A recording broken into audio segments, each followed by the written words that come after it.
Hindi ikaw si Superman. Ang sabi sa Mark 10 verse 18, sumagot si Jesus, bakit mo ako tinatawag na mabuti? Walang mabuti kundi ang Diyos lamang. Walang taong Superman. Huwag nating papaniwalain ng isang tao na siya ay isang superhero o isang super holy man or woman. Naniniwala tayo sa kanyang talino.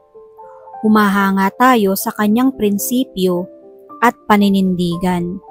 Bilib tayo sa kanyang honesty at integrity. Nai-inspire tayo sa kanyang sipag at tiyaga. Pero huwag natin siyang papaniwalain na siya ay invincible. Dahil pahihirapan natin siyang panindigan ang monumentong ginagawa natin para sa kanya. Siya man ay masasakal at malulunod sa ganyang expectation. Ano ang magandang halimbawa nito? For example, sa inyong church, may isang member na super siyang mapagbigay. Hanggat kaya niya, ibibigay niya ang kaya niya.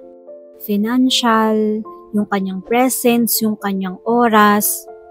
Pero dapat naman ay binibigyan natin sila ng leeway o ng pagkakataon na paminsan-minsan ay tumanggi sa ating mga requests. Kasi ang tao napapagod yan. May hangganan. Kaya huwag naman natin silang abusuhin porke sila ay mapagbigay sa iba't ibang bagay. May kanya-kanyang strengths ang lahat ng tao. Yun ang hangaan natin. At the same time, may kanya-kanya ring weaknesses.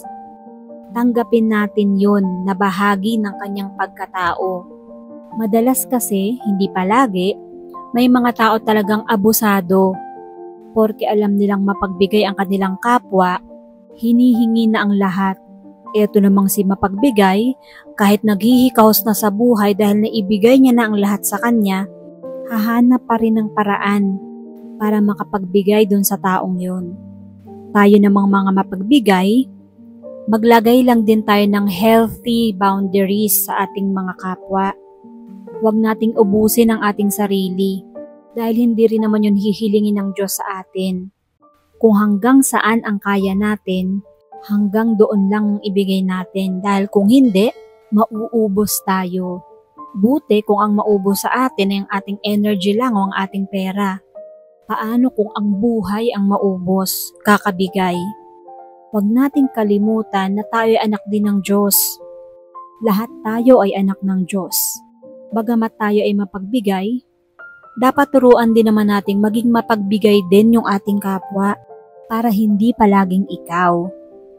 Huwag nating bawiin ang ating paghanga sa isang aspeto ng kanyang pagkatao dahil lang nakakita tayo ng isang aspetong hindi kahanga-hanga. Dahil walang taong perfect. Ulitin natin yon, walang taong perfect. Ibig sabihin, lahat tayo ay hindi perpekto. Walang holy, walang ganun. Nagiging holy lang tayo dahil sa grasya ng Panginoon. Walang invincible. Lahat ng tao napapagod at nanghihina. Kaya wag din naman nating abusuhin ang ating kapwa.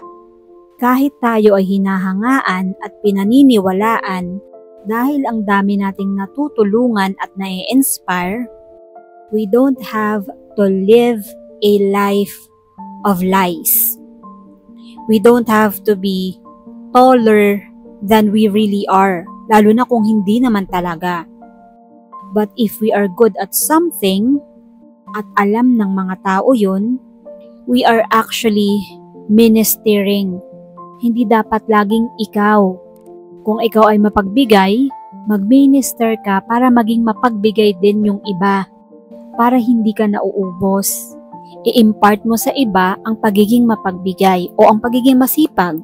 Kaya nga bago natin gibain ng ating sarili, isipin din natin ang maraming tao na nakasandal, nananalig at nagtitiwala sa ating ministry sa kanila.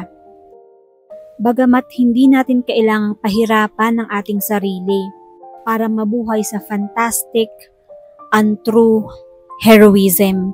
Parusa rin sa sarili na pangatawanan ng pagiging superhero. Yung maging totoo sa sarili, maging mahusay sa ilang bahagi ng buhay, at magbigay ng pag-asa sa iba ay malaking ambag na natin sa humanity. Kung kaya nating tumulong sa ating kapwa sa kung ano pa mang aspeto ng buhay, tumulong tayo at mag-inspire tayo ng iba pang tao para makatulong din sa atin na tumulong sa iba. Huwag nating ubusin ang ating sarili. Gawin natin yung ministry para hindi tayo maubos. God bless us all.